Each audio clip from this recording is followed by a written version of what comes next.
අද 2020 දෙසැම්බර් 9 බදාදා සිරස්තල කොවිඩ් ආසාදිතයන් 29000 පනි.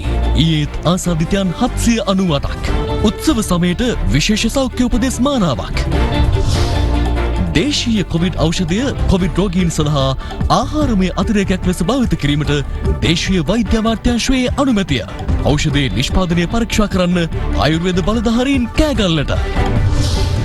ඉඩකඩ අර්බුදය මහර ගැටුමට එකහෙලා බලපෑවා. විමර්ශන කමිටු අතුරු වාර්තාව හෙළි කරයි.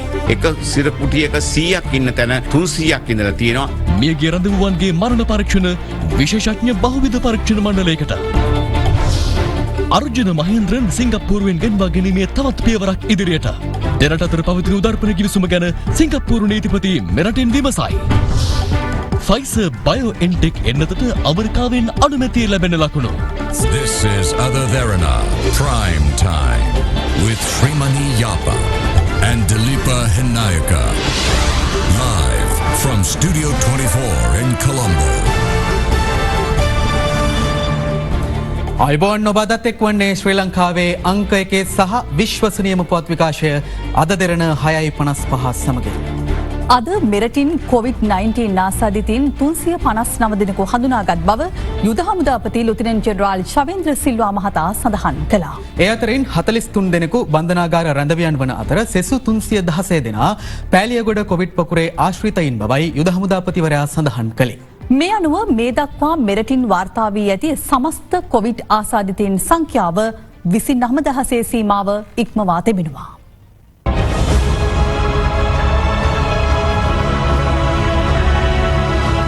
ඊයේ මෙරටින් හඳුනාගත් COVID-19 ආසාදිතයින් සංඛ්‍යාව 798ක්. ඒ අතරින් 526ක් වූ වැඩිම ආසාදිතයන් සංඛ්‍යාව හඳුනාගෙනුනේ කොළඹ දිස්ත්‍රික්කයෙන්. ඒ අතරට වැලිකඩ බන්ධනාගාරයේ රැඳවුවන් 175 දෙනෙකු, මට්ටක්කුලියෙන් 89 දෙනෙකු, කොම්පඤ්ඤ වීදියෙන් 85 දෙනෙකු, මර්දානෙන් 74 දෙනෙකු සහ වැල්ලවත්තෙන් 54 දෙනෙකු අයත්. ගම්පහ දිස්ත්‍රික්කයෙන් ආසාදිතයන් 97 දෙනෙකු ඊයේ හඳුනාගෙනුණු අතර ඉන් 55 දෙනෙකුම මහර බන්ධනාගාරයේ රැඳවුවන්. මීට අමතරව කළුතර දිස්ත්‍රික්කයෙන් 53 දෙනෙකු, අම්පාර දිස්ත්‍රික්කයෙන් 44 දෙනෙකු සහ මහනුවර දිස්ත්‍රික්කයෙන් 40 දෙනෙකු ආසාදිතයින් වශයෙන් හඳුනාගෙන තිබුණා. සෙසු ආසාදිතයින් රත්නපුර, කුරුණෑගල, නුවරඑළිය, ගාල්ල, කෑගල්ල, මාතල යන දිස්ත්‍රික්කවලට අයත්. කොළඹ ජාතික රෝහලේ මුළුතැන්ගේ සේවකීන් 14 දෙනෙකුට COVID-19 වෛරසය ආසාදනය වී ඇතැයි තහවුරු වී තිබෙනවා. මීට පෙර එම මුළුතැන්ගේයින් වාර්තා වුණේ එක් ආසාදිතයෙකු පමණයි. මේ හේතුවෙන් මුළුතැන්ගේ විෂ බීජහරණයට ලක් කර තිබෙන අතර රෝහල සඳහා අවශ්‍ය ආහාර తాවකාලිකව බාහිරින් සපයා ගැනීමට පියවරගෙන ඇතැයි එහි ප්‍රකාශකයෙකු සඳහන් කළා. මහනුවර මහනගර සභා සීමාවට අයත් මහයාව ප්‍රදේශයෙන් ආසාදිතයින් 28 දෙනෙකු වාර්තා වීමත් සමග එම ප්‍රදේශයට සංචරණ සීමා පැනවීමට පියවරගත් බව මහනුවර නාගරික කොමසාරිස් අමිල නවරත්න මහතා සඳහන් කළා. ඒ අනුව හමුදා අංශ අධීක්ෂණයේ යටතේ එම සංචරණ සීමා ක්‍රියාත්මක කරනවා. මෙවන විට මහනුවර බෝගම්බර ප්‍රදේශයේද පවතින්නේ සංචරණ සීමා යටතේ. විශේෂයෙන් අපි දන්නා මහයාව කියන්නේ අපේ නගර සීමාවට සේවය සපයන විශාල සහෝදර ජනතාව ජීවත් වෙන ප්‍රදේශයක්. ඒ හා සමානවම බෝගම්බර ප්‍රදේශයත් මීට පෙර මේ වගේම සංචරණ සීමා පනවලා නිරෝධායන කටයුතු ආරම්භ කරලා තියෙනවා. මම හිතන්නේ මේත් එක්ක අපේ නුවර ජනතාවට මහනුවර නගර සභා සීමාව තුළ ඒ ආසාදිතයින් සමග මුසු වීම වැළැක්වීම සිද්ධ වෙනවා. මේ අතර ආගරපතන ඇල්බියන් වතුයායේ තෝන්ෆීල්ඩ් ප්‍රදේශයෙන් කොවිඩ් ආසාදිතයෙකු වාර්තා වීමත් සමග එම ප්‍රදේශයේ හුදකලා කර සංචරණ සීමා පැනවීමට ලිදුල සෞඛ්‍ය වෛද්‍ය නිලධාරි කාර්යාලය පියවරගෙන තිබෙනවා. හඳුනාගත් ආසාදිතයාගේ නිවසේ ඉකුත් නොවැම්බර් 28 වනදා දානමය පින්කමක් පවත්වා තිබෙන අතර වතුයායේ විශාල පිරිසක් ඊට සහභාගී වී තිබුණා. සෞඛ්‍ය අංශ සඳහන් කළේ අවිස්සාවේල සිට පැමිණ මෙම දානමය පින්කමට සහභාගී වූ ආසාදිත පුද්ගලයෙකුගෙන් ඔහුට වෛරසය වැළඳෙන්නට ඇතැයි සැකපළ කරන බවයි. මේ හේතුවෙන් ඔහුගේ පළමු පෙළ ආශ්‍රිතයන් 150 දෙනෙකු පමණ හඳුනාගෙන තිබීම හේතුවෙන් එම වතුයාය මෙලෙස හුදකලා කිරීමට පියවර ගැනුණා. එමෙන්ම ගිනිගත් හේන කෙනිල්වත්ත බ්ලැක්වෝටර් වත්ත ප්‍රදේශයෙන් කොවිඩ් ආසාදිතයන් 29 දෙනෙකු හඳුනාගෙන ඇති බව අබගමුව සෞඛ්‍ය වෛද්‍ය නිලධාරි කාර්යාලය සඳහන් කළා. මේ අතර දෙහියෝ විට හිඟුරණ කන්ද මහාවිද්‍යාලයේ දසවන ශ්‍රේණියේ සිසුන්ට නිවාඩු ලබා දීමට විදුහල් පාලනාධිකාරිය අද පියවර ගත්තා. ඒම ශ්‍රේණියේ සිසුවෙකුගේ වැඩිමහල් සහෝදරයාට COVID-19 වෛරසය ආසාදනය වී ඇතැයි තහවුරු වීම හේතුවෙන් සිසුවාගේ PCR පරීක්ෂණය හෙට සිදු කරන අතර එහි ප්‍රතිඵලය ලැබෙනතුරු විදුහලේ දසවන ශ්‍රේණියේ සිසුන්ට මෙලෙස නිවාඩු ලබා දී තිබුණා. අදාළ සිසුවා දින දෙකක් පාසලට පැමිණ තිබූ අතර ඔහුගේ සහෝදරයා සේවය කර තිබුණේ සීතාවක අපනයන සැකසුම් කලාපයේ. සීතාවක අපනයන සැකසුම් කලාපයේ කර්මාන්ත ශාලාවලින් තවත් කොවිඩ් ආසාදිතයන් 30 දෙනෙකු හඳුනා ගැනීමත් සමග මේ දක්වා එම කලාපයෙන් වාර්තා වූ සමස්ත කොවිඩ් ආසාදිතයන් ගණන 79 දෙනෙකු දක්වා ඉහළ ගොස් තිබෙනවා. මේ අතර කළුතර ප්‍රදේශයේ පාසලක කාර්යාල කාර්ය සහායක සේවකයෙකුගේ PCR පරීක්ෂණ වාර්තාව අද ලැබුණු අතර ඔහු කොවිඩ් ආසාදිතයෙකු බව එමගින් තහවුරු වුණා. අරතුරුව ඔහු රෝහල්ගත කිරීම සඳහා මහජන සෞඛ්‍ය පරීක්ෂකවරුන් ඔහු පදිංචිව සිටි කළුතර දකුණ කුරේපාර ප්‍රදේශයට පැමිණියද ඔහු නිවසේ සිට තිබුණේ නැහැ. පසුව අනාවරණ වුණේ ඔහු කොළඹ ප්‍රදේශයේ වෙළඳසැලක් වෙත පැමිණ ඇති බවයි. ඔහු කොළඹ මොරවක පෞද්ගලික බස් රථයක නැගී යලි පැමිණීමෙන් සිටියේදී පොලිස් නිලධාරීන් සහ මහජන සෞඛ්‍ය පරීක්ෂකවරුන් බස් රථය මහමග නවත්වා ආසාදිතයව සිය බහරයට ගෙන ප්‍රතිකාර සඳහා රෝහල්ගත කෙරුණා.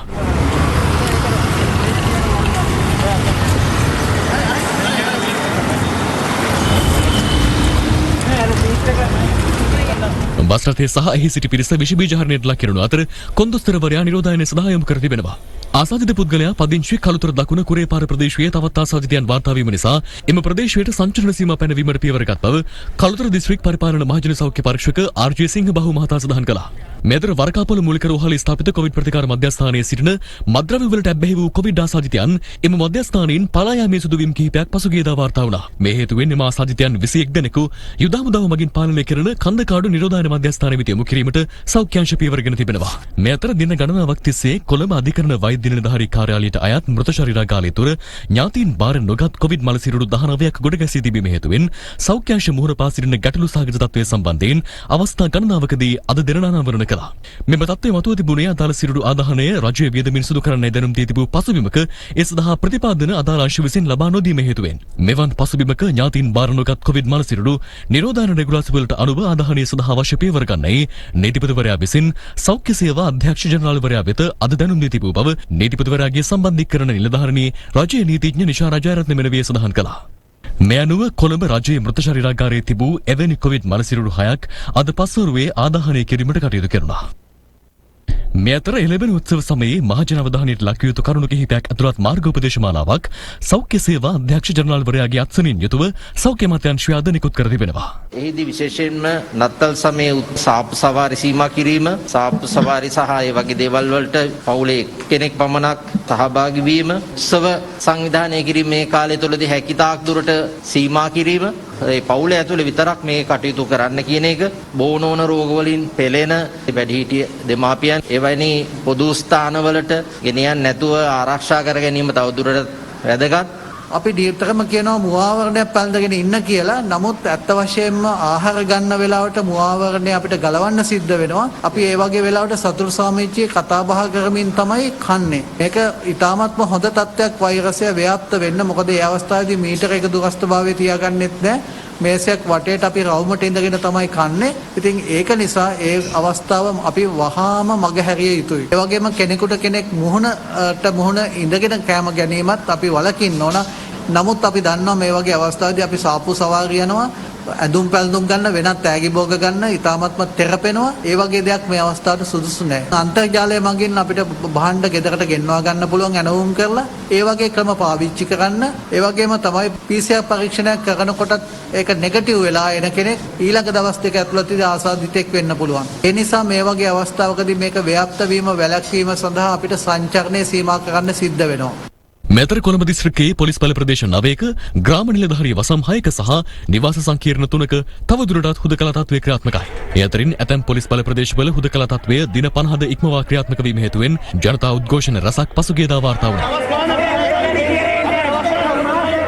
අද වෙනකොට තවමත් කොළඹ නගරය තුල ලක්ෂ 4කට පමණ ආසන්න ජනතාවක් තවම ලොක්ඩවුන් කරලා තිබෙනවා. අද වෙනකොට දවස් 45ක් වෙලා තිබෙනවා. පළවෙනි වටේ රුපියල් 5000ක් ගෙවුවා. දැන් දෙවෙනි වටේ රුපියල් 5000ක බඩු මල්ලක් දෙනවා. ගෑස් ගන්න ඕනේ, භූමි තෙල් ගන්න ඕනේ, සබන් කෑල්ල ගන්න ඕනේ, තේකොළ ටික ගන්න ඕනේ, කාන්තාවන්ට අවශ්‍ය සනීප ආරක්ෂිත දේවල් ගන්න ඕනේ. ඒව කවුද දෙන්නේ? ඒව පොලිසියෙන් දෙන්නේ නැහැනේ. ලොක්ඩවුන් එක කරනවා ටක් ගාලා. ඒ ලොක්ඩවුන් එක විවෘත කරන්න ක්‍රමවේදයක් ආණ්ඩුවට නැහැ.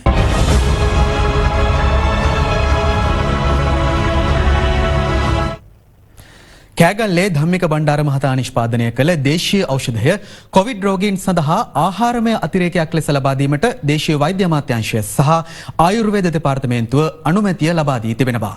මේ අතර ආයුර්වේද දෙපාර්තමේන්තුවේ විශේෂඥ කණ්ඩායමකගේ අධීක්ෂණය යටතේ අද මෙම ඖෂධය නිෂ්පාදනය කිරීමට පියවර ගත්තා.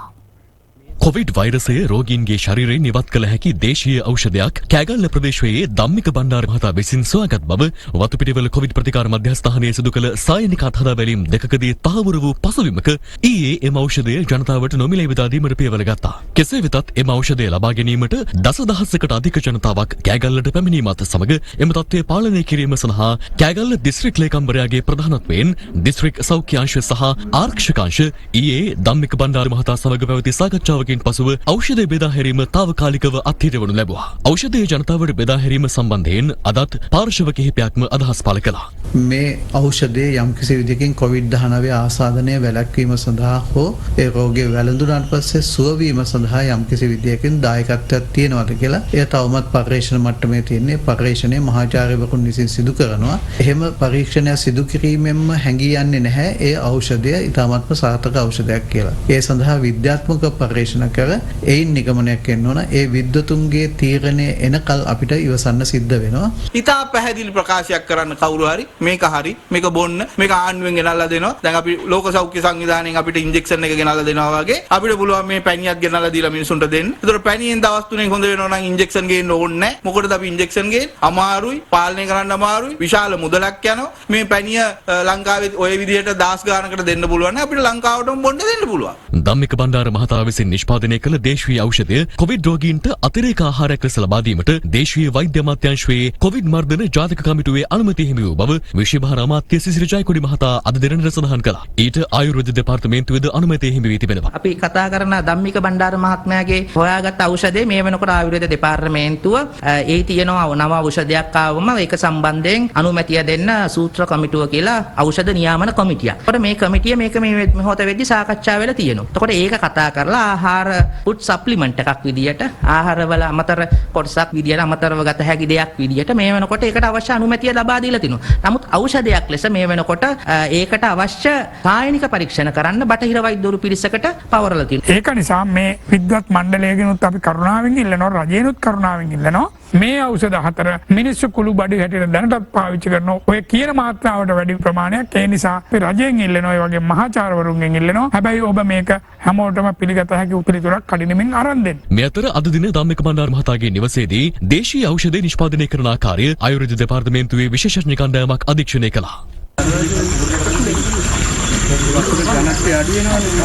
මේ පිළිබඳව දේශපාලන නියෝජිතයින්ද අදහස් පළ කළා. අපි එක කියන්න ඕන පෘථිවියෙන් ඉංග්‍රීසියෙන් යන්න කලින් අවුරුදු 10 ගාණක් බටහිර වෙදකමෙන් මේ රටේ මිනිස්සු ජීවත් වුණේ. මේ බෙහෙත සාර්ථක වුණොත් ඒක අපේ රටට විතරක් නෙවෙයි ලෝකෙටම විශාල වශයෙන් ප්‍රයෝජනයක් වෙනවා. දැන් දැක්කනේ අපි දැන් ඊයේ දැක්ක මහා ජනගංගාවක් කෑගල්ලට ගැලුවා. රජයක් විදියට ඒ බෙහෙත සාර්ථකද නැද්ද කියලා හොයලා බලලා ඒක සාර්ථක නම් ඒක ජනතාවට හඳුන්වලා දුන්නට ප්‍රශ්නයක් නැහැ. ඒ වෙද මහත්මයා සහ ඒ කටයුතු කරන අයව එකග කරගෙන තිබෙනවා. සෙනගේ ස්ථානයට රැස් කරන්නේ නැතුව ඔවුන්ට ලැබෙන ඇණවුමට පමණක් ඒ ප්‍රතිකාරය ලබා දෙන්න. සජිත් ප්‍රේමදාස මහත්තයා අලියලවන්න එතුමගා මන්තරයක් කියනකොට ඒක හොඳයි.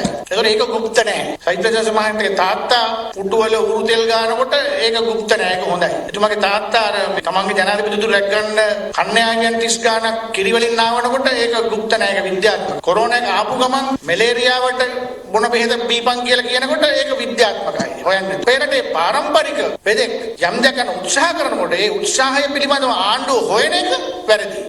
ඔව් විද්‍යාව ලෙස දකින්නේ බටහිරෙන් ඇතිවෙච්ච විද්‍යාව පමණයි. අපි ඊට වඩා දියුණු අධ්‍යාත්මික දැනුම ලබා ගැනීමේ ක්‍රම තියෙනවා. ඒවා ගැන බටහිර විද්‍යාව තාම හිතලවත් නැහැ. ඒ බටහිර විද්‍යාව අපේ දැනුම් සම්ප්‍රදායික දැනුම් පද්ධතියත් එක්ක බලද්දී තාම දනගාන වයසේ ඉන්නේ. යම්කිසි ක්‍රමවේදයක් තියෙනවා. පිළිගත්ත ඒ ක්‍රමවේදයේ සඳහා අවශ්‍ය ලියකියවිලි සකස් කරලා ඒ අවශ්‍ය අනුමැතියන් ලබාගෙන කටයුතු කරන්න ඕන. නමුත් ඒක අප්‍රමාදීව වෙයි කියන විශ්වාසය අපිට තියෙනවා. මොකද මේ කටයුත්ත අපි මේ රටේ ඉන්නේ ඉහළම විශේෂඥයන් කණ්ඩායමකට බාර දීලා තියෙන නිසා. ෆයිසර් බයෝඑන්ටෙක් කොවිඩ් මර්ධන එන්නත ජනතාවට ලබා දීමේ වැඩපිළිවෙල එක්සත් රාජධානිය තුල මේ වන විට සාර්ථකව ක්‍රියාත්මක වන බව විදෙස් මාධ්‍ය වාර්තා කරනවා. මේ අතර එම එන්නත භාවිතය සඳහා අනුමැතිය ලබා ගැනීම සම්බන්ධයෙන් සාකච්ඡා කිරීමට ඇමරිකාවේ ආහාර හා ඖෂධ පරිපාලන ආයතනය හෙට රැස්වීමට නියමිතයි. ගත වූ පැය 24 තුළ ඇමරිකාවෙන් නව ආසාදිතයන් 2,08,121ක් හඳුනාගෙනු අතර නව මරණ 2,913ක් වාර්තා වුණා. එරට සමස්ත ආසාදිතයන් 1,55,91,000 ඉක්මවන අතර සමස්ත මරණ සංඛ්‍යාව 2,93,000කට අධිකයි. රෝගීන්ගේ ශීඝ්‍ර ඉහළ යාමත් සමග කැලිෆෝනියා ප්‍රාන්තයේ රෝහලක රථගාලයේදී මෙන්ම රෝහල් ආලින්දය තුළ පවා රෝගීන්ට ප්‍රතිකාර කිරීමට සිදු ඇති ආකාරයයි මේ. ඒ අතර ඇමරිකාවේ තේරිපත් වූ ජනාධිපති ජෝ බයිඩන් සිය පරිපාලන සමය තුළ කොවිඩ් වසංගතයේ මැඩ පැවැත්වීමේ සටනට නායකත්වය දීම සඳහා නව කණ්ඩායමක් පත් කර තිබෙනවා. බයිඩන්ගේ දුර කාලය තුළ ප්‍රථම දින 100දී ජනතාවට කොවිඩ් එන්නත් මිලියන 100ක් ලබා දෙන බවටත් පොරොන්දු වුණා.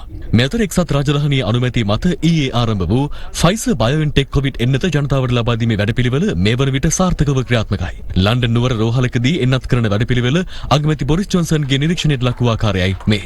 කෙසේ වෙතත් ධනවත් රටවල් කොවිඩ් එන්නත් තොග තබා ගැනීමට කටයුතු කිරීමෙන් දිලිඳු රටවල වෙසෙන ජනතාවට එන්නත් නොලැබීමේ අවදානමක් පවතින බවටයි ජනතා එන්නත් කරන සංධානය යනුවෙන් හඳුන්වන සංවිධානය අනුතුරු අඟවන්නේ. ඔවුන් පවසන අන්දමට ලොව පහළ ආදායම් ලබන රටවල් 70කට අසන්න ප්‍රමාණයක වෙසෙන ජනතාවගෙන් එන්නත් ලබා ගැනීමට අවකාශ පවතින්නේ පුද්ගලයන් දසදෙනෙකුගෙන් එක් අයෙකුට පමණයි. එබැවින් ලොව පුරා සාධාරණ අයුරින් එන්නත් බෙදා දීමට පියවර ගත යුතු බවටයි අදාළ සංවිධානය අවධාරණය කරන්නේ. ඉදිරි සති කිහිපය තුළදී කොවිඩ් එන්නත් කිහිපයක් සඳහා අනුමැතිය ලබා දීමට අපේක්ෂා කරන බව ඉන්දීය ෆෙඩරල් සෞඛ්‍ය ලේකම්වරයා පවසනවා. පළමු වාරයේදී මිලියන 300ක පමණ පිරිසකට එන්නත ලබා දීමට අපේක්ෂා කරන බවත් ඔහුගේ ප්‍රකාශයේ වැඩිදුරටත් සඳහන්. සමස්ත ගෝලීය ආසාදිතයන් සංඛ්‍යාව අද වන විට 6,85 ලක්ෂයක් මවා තිබෙනවා. ලෝපුරා සිදු ඇති කොවිඩ් මරණ සංඛ්‍යාව 15,63,000කට අධිකයි. දූෂණයට එරෙහිව වඩාත් හොඳින් සටන් වැදීමට රටකට හැකිවන්නේ ඊට එරෙහිවීමට රටවැසියන්ට ඌමනාවක් සහ නැඹුරුවක් ඇති විටක බව ජනාධිපති ගෝඨාභය රාජපක්ෂ මහතා පවසනවා. අදට යෙදී ඇති අන්තර්ජාතික දූෂණ විරෝධී දිනය වෙනුවෙන් පණිවිඩයක් නිකුත් කරමින් ජනාධිපතිවරයා මේ බව සඳහන් කළා. අන්තර්ජාතික දූෂණ විරෝධී දිනය වෙනුවෙන් පණිවිඩයක් නිකුත් කරමින් ජනාධිපතිවරයා පවසන්නේ දූෂණය පරාජය කිරීමට ඇති හොඳම ආයුධය නම් රටවැසියා එය ඉවසා නොසිට ඊට එරෙහිව සටන් වැදීමෙන් පමණක් බවයි. දූෂණයට එරෙහි සටනේදී රටවැසියා බලගැන්වීමට සෞභාග්‍ය දැක්ම ප්‍රතිපත්ති ප්‍රකාශනයේ ඉහළ අවධානයක් යොමු කළේ එම හේතුව නිසා බවද නාස්තිය හා දූෂණය පිටුදැකීම සිය ආණ්ඩුවේ ප්‍රධාන වගකීමක් ලෙස සලකන බවද ජනාධිපති ගෝඨාභය රාජපක්ෂ මහතා සිය පණිවිඩයෙන් අවධාරණය කරනවා. මේ අතර පෙරපාසලේ සිට විශ්වවිද්‍යාලය දක්වා අධ්‍යාපන ක්ෂේත්‍රයේ උන්නතිය වෙනුවෙන් සම්පාදිත සැලසුම් ක්‍රියාත්මක කිරීමේදී කොවිඩ් ව්‍යාප්තිය බාධාවක් කර නොගන්නයි ජනාධිපති ගෝඨාභය රාජපක්ෂ මැතිතුමා අධ්‍යාපන බලධාරීන්ට පවසා තිබෙනවා. අධ්‍යාපන අමාත්‍යාංශය සහ ඒ යටතේ ඇති සියලු රාජ්‍ය අමාත්‍යාංශ අපේක්ෂිත ඉලක්ක කරා ළඟා කර ගැනීමට ඇති පියවර සමාලෝචනයට ගනිමින් අද පස්වරුවේ ජනාධිපති කාර්යාලයේ පැවති සාකච්ඡාවකදී ජනාධිපතිවරයා මේ බව සඳහන් කළා. මහබැංකු බැඳුම් කර සිද්ධිය සම්බන්ධයෙන් සිදු කෙරෙන පරීක්ෂණ සඳහා හිටපු මහබැංකු අධිපති අර්ජුන මහේන්ද්‍රන් මහතා සිංගප්පූරුවෙන් ගෙන්වා ගැනීමට දෙරට අතර පවතින උදර්පණ ගිවිසුම පිළිබඳ සිංගප්පූරු නීතිපතිවරයා මෙරට නීතිපතිවරයාගෙන් විමසීමක් කර ඇති බව අධිකරණ අමාත්‍ය ජනාධිපති නීතිඥ අලි සබ්රි මහතා පවසනවා. අධිකරණ අමාත්‍යාංශයේ වැය ශීර්ෂය වෙනුවෙන් අද පැවති පාර්ලිමේන්තු විවාදයේදී අමාත්‍යවරයා මෙලෙස අදහස් දක්වා සිටියා. Singapore Attorney General has sought certain clarification from our Honorable Attorney General's Department regarding whether the kind of offence which we have charged here, the indicted, falls within the first schedule of the extradition treaty between us and them. So that is ongoing. බැඳුම් කරේ කවුද නඩු කටයුතු පටන් ගත්තේ? මහ බැංකුව අධිපති කියන කියපු එකට සම්බන්ධයි කියන පුද්ගලයා අත්අඩංගුවට ගන්න අවශ්‍ය සියලුම කටයුතු සිංගප්පූරු රජයත් එක්ක ඉල්ලීම් කටයුතු කරා. මෙතන ඊශ්ව අපේ හිටපු ජනාධිපතිතුමා එතුමත් ඒ ගැන හොඳට දන්නවා. ඔබතුමාලගේ ආණ්ඩුව කාලේ ඔය අනිත් ඒවා කරනවා වගේ සිල්රෙදි නිදොස්කට නිදහස් කරනවා වගේ දිවි නැගුම නිදහස් කරනවා වගේ ඕකත් කරන්න තිබ්බන් ප්‍රේමලා ජයසේකර මහත්තයාට ආදරේ නා. සිල්රෙදි නඩුව නිදහස් කරා වගේ මොකද ඔකෙන් කියන්න හදන්නේ? මේ මිනිස්සු අපි සම්බන්ධ වෙලා කියනවාද අධිකරණ අපාත කරන්න එපා. හොඳ නෑ. ඔබතුමියලාට හොඳ නෑ. කරා වගේ මේකත් කරන්නයි කියලා කිව්වා. ඒක අධිකරණයම කරා කියලා කියන්නේ. Be cool. The independence of judiciary. Of course. This is what we did. Don't worry. My God. ප්‍රේමලාල්වත් නිදහස් කරගන්න සිල් රෙදි නඩුවෙන් නිදහස් කරගත්තා වගේ. මොකක්ද ඒකේ අර්ථය? ඒ කියන්නේ අධිකරණයට බලපෑම් කළා නිදහස් කරගත්තයි කියලා. එයාට එහෙම කතා කරන්න පුළුවන්ද නඩුකාරයෝ ගැන? මේ අද උදේ සාකච්ඡාවට ලක් වුණා අධිකරණ අමාත්‍යාංශයේ අලුත් ගොඩනැගිල්ලක් කුලියට ගැනීම පිළිබඳ. දැන් වියදම කීයද? කෝටි 41කට. ඒ කියන්නේ මාසෙකට 1 කෝටි 70 ලක්ෂයක් වියදම්. 330 දෙනෙකුට සේවය කරන්න ඩිපාර්ට්මන්ට් 10ක් එක්ක අපිට බත්තර මුල්ලට යන්න බෑ. මොකද ඒ ප්‍රදේශයේ තමයි අධිකරණය තියෙන්නේ. අධිකරණ සේවා කොමිෂන් සභාව තියෙන්නේ, නීතිපති දෙපාර්තමේන්තුව තියෙන්නේ, අපේ සියලුම අනිත් ආයතන තියෙන්නේ. වෙන තැනකට අරගෙන ගියොත් ජනතාව සහ සම්පූර්ණයෙන්ම දෙකට බෙදිලා ශාල අපහසුතාවයටපත් වෙන ඉඳා. නැත්තම් මම කැමති මෙතන ඉන්න. ඕකම තමයි එදා කුෂිකර්ම අමාත්‍යාංශ බිල්ඩින් එක ගත්තේ. ඒකට දෙවෙන්නේ නෑනේ. අපි අවසරය ඉල්ලලා විතරයි තියෙන්නේ. අවසරය ලැබිලා තියෙනවා. දෙකෙන් එකක් වෙන්නට ඕන. එක්කෝ අධිකරණය අරගෙන යන්නට ඕන. එහෙම නැත්තම් අපි යන්නට ඕන. දැන් ඔබතුමලා කියන දේ අනුව අපි නොගිහින් ඉඳලා අධිකරණයට වෙනත් තැනක් ලබා දෙන්නම්. මම වගකීමෙන් කියනවා අපි මේක කරන්නේ නැහැ කියලා. මේ කැබිනට් මණ්ඩලය මගේ ළඟ ඉන්නවා නන් ටික. රනිල් වික්‍රමසිංහ, මංගල සමරවීර පාටලි, චම්පික රණවක, විජේදාස රාජපක්ෂ. විජේදාසේ පැත්තේ ඉඳලා තමයි අපට කිව්වේ අහුවලාට නඩුව දාන්න, අහුවලා හිරේ දාන්න, රංජන් ගිල නඩුකාරයට කතා කරන්න, රංජන් හැන්ඩල් කරන්න. මේ ඔක්කොම කිව්වේ කැබිනට් මණ්ඩලයේ තමුන්නාන්සේලා ඔක්කොම එකට ඉඳලා. තමුන්නාන්සේලා ජනතා විමුක්ති පෙරමුණ UMP එක තමුන්නාන්සේලා එක්ක අහුවෙලා ලයිස්තුව හදලා තන්නේ මතයට උසාවියට නඩුකාරයෝ තමුන්නාන්සේලා පත් කරා. ජොන්සන් ප්‍රනාන්දු ඇමතුමා ගෙනෙල්ලා කෑගල්ල මේ මනුස්සයා හිර කරලා හිටියා. අධිකරණ ඇමතුමිය කොළඹින් ගෙනෙල්ලා ඔබතුමාලා කීපාරක් චෙක් කරාද? කිව්වේ මොකද්ද නිලධාරී අධිකරණ ඇමතුමියගේ නියෝගයට අපි ආවේ. මේ මිනිසුන්ට කණ්ඩ දුන්නේ නැහැ. අදින සරම දුන්නේ නැහැ. නලින් ප්‍රනාන්දු ඉන්නවා මෙතන. ඒ සිරගත වෙච්ච එක්කෙනෙක් තමයි මම ජෝසන් ඇමතුමත් එක්ක මෙතුමිය එව්වයි කියපු ටීම් එකෙන් සලොන් ගලලා අපිව චෙක් කරුවේ. අපේ පස්සපැත්ත බලන්න ඕනයි කිව්වා. මෙතුමියට පස්සපැත්ත බලන්න වෙන්නේ නැති. ඕනකම. ඒ වේදනාව එතුමාගේ. රංජන් රාමනායකට මම නඩු දෙකක් දාලා තියෙනවා. ඒ නඩු දෙකෙන්ම රංජන් වරදිකාරයා වෙනවා. හැබැයි අන්තිම දවසේ මම නඩුව ඉල්ලාස් කරගන්නවා. මොකද ඒ නඩුව දාන්න ඕනේ රංජන්ට නෙවෙයි රනිල් වික්‍රමසිංහ හිරේ ගිය දවසේ තමයි මට නින්ද යන්නේ. මේකේ මහමුලකාරයා රනිල් වික්‍රමසිංහ හිරේ යනකොට හොන්සේකා මහත්තයා පුඩි ගහනවා. රංජන් රාමනායක මන්ත්‍රීතුමාගේ දුරකථන සංවාදේ වලං හොදන්නම් කියවනේ ශානි. රංජන් සර් වලං හොදන්නම් කට අරින්න එපා. වදයක් වෙන්න එපා. ඒ වැඩේ නඩුව හරි කියලා කිව්වා. මනුෂ්‍ය නායකකර මහත්තයෝ කණ්ඩ දෙන්න පුළුවන් මොලේ දෙන්න බෑ. ඔයාට මෛත්‍රීත් කැපුවා රනිලුත් කැපුවා. ඔක්කොම කැපුවානේ ඔයාට. ඔයාට මොකවත්ම හම්බුනේ නෑනේ. මේ රටේ අධිකරණයට වැඩිම බලපෑම් කරපු ඇමතිවරිය හිටපු ආණ්ඩුව තමුන්නාන්සේලාගේ ආණ්ඩුව. කොසල් රජුරුවන්ගේ 15 වෙනි සීනය ගැන අපේ බුදුරජාණන් වහන්සේ කොහොමද කිව්වේ? අනාගතයේ පහත් වැඩ කරන දාමරිකයන්, මිනිමරුවන්, සොරුන් වැනි අයට පාලකයන් විසින් සම්භාවනීය තත්ත්වයක් දෙන නිසා බුද්ධිපතුන්ට සිදුන ඔවුන් කියන දේවල් අහන්න. කොසල් රජුරුවන්ට ඇති වුණාලු අනාගතය දැකීමේ හැකියාවක්. බුදුන්ගෙන් බණ අහලා කොසල් රජුරුවන්ගෙන් අහුවලු කවදාද ඔය නරක අනාගතේ එන්නේ කියලා. එතකොට කොසල් රජුරුව කිව්වලු ඒක එන්නේ ලංකාව නැමැති රටේ UNP නැමැති ආණ්ඩුව කාලේ කියලා.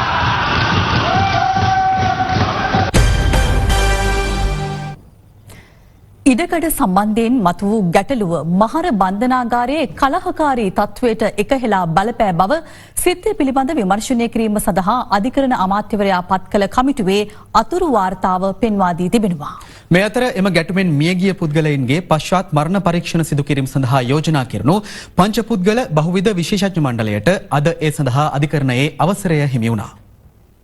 මහර බන්ධනාගාරයේ පසුගියදා ඇති වූ කලහකාරී සිද්ධිය සම්බන්ධයෙන් වන නීති කෘත්‍යය අදත් වත්තල මහේස්ත්‍රාත් අධිකරණයේ හමුවේ කැඳවනු ලැබුවා. මියගිය රඳවුවන් සඳහා සාධාරණ මරණ පරීක්ෂණයක් පැවැත්වීම වෙනුවෙන් බහුවිධ විශේෂඥ මණ්ඩලයකට අවසර ලබා දෙන්නයි නීතිපති දෙපාර්තමේන්තුව ඊයේ අධිකරණයෙන් ඉල්ලීමක් කළ අතර එම මණ්ඩලයේ සමාජිකයන්ගේ නම් අද අධිකරණයට ඉදිරිපත් කෙරුණා.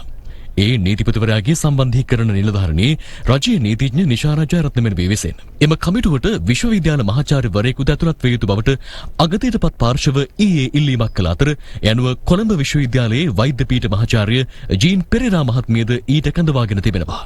එම පංච පුද්ගල බහුවිධ විශේෂඥ කමිටුවට අද වත්තල මහේස්ත්‍රාත් අධිකරණයේ අවසරය හිමි වුණා.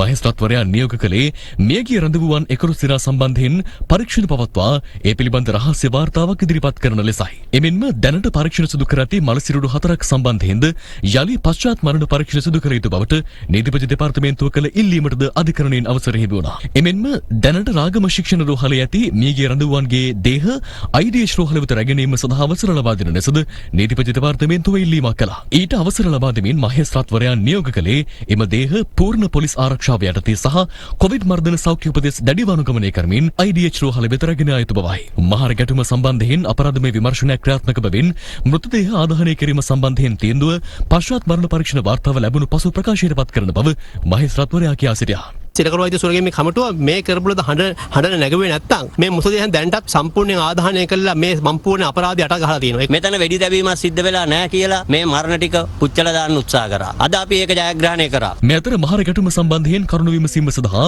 අධිකරණ අමාත්‍ය ජනාධිපති නීතිඥ අලි සබ්රි මහතා විසින් පත් කෙරෙනු කමිටුවේ අතුරු වාර්තාව පිළිබඳ කමිටු සමාජික ජනාධිපති නීතිඥ UR ද සිල්වා මහතා අද අදහස් පළ කළා. ඉතින් අපි දකින දේ තමයි මේ වෙලාවේදී තාම අවාසනාවන්ත ලෙස බන්ධනාගාර තදබදය මේට එක හෙලාම බලපාලා තියෙනවා. එක සිර කුටියක 100ක් ඉන්න තැන 300ක් ඉඳලා තියෙනවා. ඒ නිසා ඔවුන් පීඩණයෙන් හිටියා. ඔවුන්ට ඥාතීන් හමු වෙන්න ඉඩ තිබුණේ නැහැ. මොකද කොවිඩ් වසංගත තත්ත්වය නිසා දවස් කීපයක් තුලදී ඔවුන්ගේ PCR පරීක්ෂා පවත්වලා තියෙනවා. ඒ PCR 1000ක් කර අවස්ථාවේදී එයින් 180 ගාණක් කොවිඩ් වසංගත රෝගීන් බවට හෙළිදරව් වීම දැනගත්තට පසුව ඔවුන් ඊටාත්ම කලබලකාරී තත්ත්වයකට පත් වෙලා තියෙනවා. ඔවුන් පොළු මුගුරු කැටි පීහා ආදී අරගෙන ඒ සියලු සානවල ඉඳගෙන ඒ ගැටුම්කාරී තත්ත්වයක් ඇති වුණා. නමුත් බන්ධනාගාර රැඳවියන්ට උපරිම සහන සැලසීම සඳහා අපි නිර්දේශ ඉදිරිපත් කළා. කොවිඩ් වසංගතයේ තියෙන අය මෙතනින් වෙන් කරන්න, අප ලබා දුණු අයට වහාම ගෙදර යන්න ඉඩ දෙන්න. මේ ඥාතීන් හමු වෙන්න බැරි නිසා ඔවුන්ට දුරකථන පහසුකම් හරහා ඔවුන්ගේ ඥාතීන් සම්බන්ධ වෙන්න දුරකථන ජාලා විවෘත කරන්න කියලා අපි ඔවුන්ට උපදෙස් දුන්නා. මහර බන්ධනාගාරයේ ගැටුම සිදු වූ දිනට පසුදින සිදු වූ සිද්ධි දාමයක දර්ශන පෙළක් අද දිනට ලැබී තිබුණා. ඒ සටහන්ව තිබුණේ මහර බන්ධනාගාර අධිකාරීවරයා සහ බස්නාහිර පළාත භාර ජ්‍යෙෂ්ඨ නියෝජ්‍ය පොලිස්පතිවරයා රැඳවුවන් හමු වූ අවස්ථාවක්. මේ පොඩි පොඩි වැරදි වලට පිළිපැනක් කියලා දුප්පත් කියලා මිනිස්සු ගිරේ දාන්න එපා කියලා පොලිසිය පාදිලි කරලා තිබුණා.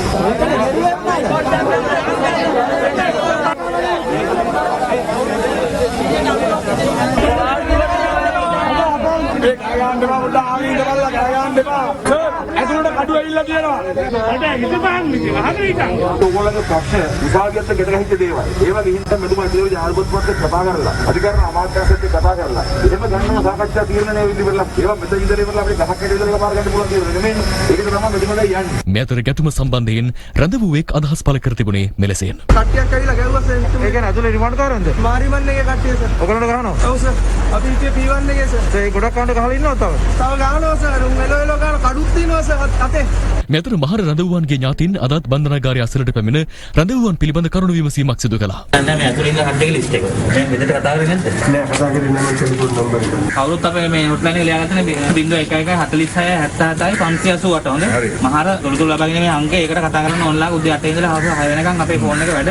මේ දවස් තුනේ මේකෙන් තමයි ඔයාලගේ හැම තොරතුරක්ම අපි දැනුම් දුන්නේ. මේක උනේ කොහොමද කියලා ඔයගොල්ලෝ දන්නවනේ. මද්ද්‍රව්‍ය කාණ්ඩය අනිත් ඔක්කොම ටික ෆෝන් කරගෙන හරි මොනවා හරි කරගෙන මේ මිනිස්සු ටික මේකට පෙළඹුවා. ඔයාලට කියන්නේ අවුරුදු 30ක් මගේ රස්සා අවුරුදු 34ක්. අර මම අවුරුදු 34 තුළ මගේ පදක්කම් ටික, මගේ සර්ටිෆිකේට් ටික, මට දීපු සුවිනියර්ස් ටික ඔක්කොම අලු දූවිලි. අපි මිනිස්සුන්ට එක පොඩි වෛරයක්වත් අපි කාත් එක්කත් වෛරයක්වත් කරන්නේ අපි කොවිඩ් එක ඉස්සරහට දාගෙන මේ කුඩු කාලෝ ටික ගහපු ගේමක්. මේ විලාසයේ මූල කුඩු ලංකාවේ හෙරොයින් නැති කරා නම් ඔය අම්මලගේ අස්සවල තියෙන සතුරු කඳුරු. ඒ බන්ධනාගාරේ ලොකු මහත්තයම ඇවිල්ලා අපි එක සුවදව කතා කරුවා. සත්‍යadu කෙරුවේ මොකොත් නැහැ. අපි විමසීම් කරපු හැම අවස්ථාවකම අපිට තොරතුරු දුන්නා. මුළු දිවයිනටම අන්තර්ජාල පහසුකම් ලබා දීමේ අරමුණින් පසුගිය ආණ්ඩු සමයේ ආරම්භ කළ Google ලෝන් ව්‍යාපෘතිය සඳහා විශාල මුදලක් වැය කර තිබුණද එම ව්‍යාපෘතිය අසාර්ථක වී ඇති බව කෝප් කමිටුවේදී අනාවරණය වුණා. මහාචාර්ය චරිත හේරත් මහතාගේ ප්‍රධානත්වයෙන් ඊයේ කෝප් කමිටුව රැස් වූ අවස්ථාවේදී මෙම කරුණු අනාවරණය වී තිබෙනවා. රාජ්‍ය සේවය ඩිජිටල් කරණය කිරීමට අදාළව ශ්‍රීමා සහිත ශ්‍රී ලංකා තොරතුරු සහ sannivedana තාක්ෂණ නියෝජිත ආයතනය ඉටු කර ඇති කාර්යභාරය පිළිබඳ මේක දැන් failure of projects තමයි තියෙන්නේ ඔක්කොම e-governance failure, e-pension project failure, e-local government failure, e-samruddhi failure. total project එකේ මේක බිලියන ගානක loss එකක් මේක ඇතුලේ තියෙනවා. 15000 million ගිහින් තියෙනවා 2016. ඒක අර බැලුන් Google බැලුන් ව්‍යාපාරේ.